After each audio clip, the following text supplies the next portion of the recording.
So part two of ranking the pre-time skip sagas, I have Thriller Bark at 5th out of 6.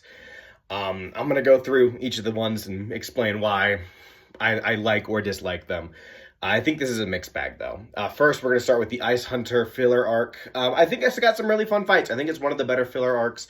I think Puzzle's a really fun character, and I think it does a really good job at setting up the new world. I've talked about this a lot in my ranking the pre-time skip filler, so I won't go too much over it. After that, we've got Spy Family, Spa Island. I've been watching Spy Family. It's really short. Foxy sucks. The villain's kind of forgettable. I think the sisters are all right, but it's too short for me to care that much about it. But it's just kind of fine. It's whatever. And then there's the Chopper Man special, which is just like one episode where they're just kind of doing whatever, and they're just the characters in completely different characters. I think it's kind of boring. I don't think it's a really good use of the characters. The specials usually are very fun. They use the characters in a very fun way. This time, I don't really think it was that. I think it was just kind of boring. Now, getting into Thriller Bark, which I need to talk about for a long time because it's very long compared to the rest of these. I think it's a mixed bag. I think it starts off extremely weak. It's just kind of Usopp and Nami running away and screaming, and I don't think that's funny. I never found it funny, and I think Hogback sucks, and I don't like what they do with him at all. I think Absalom also kind of sucks, and then Mori is just kind of boring. He's not, like, he shows up, and he's a little more interesting towards the end, but he's just kind of boring throughout the whole thing.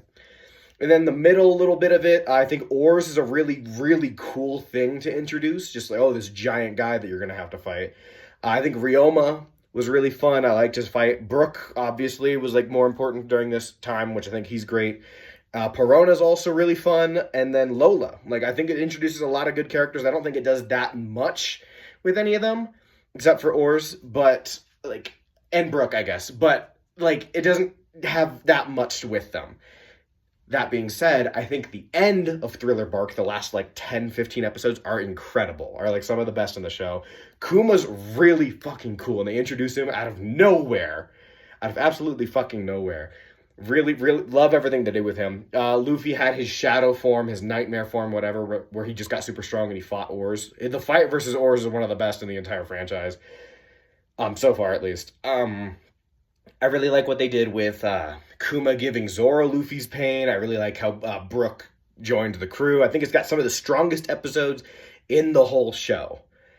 And so I'm going to give it this score. I think it's good. I think it's good, but it starts off so slow, like horribly slow. I hate the first lot of Thriller Bark.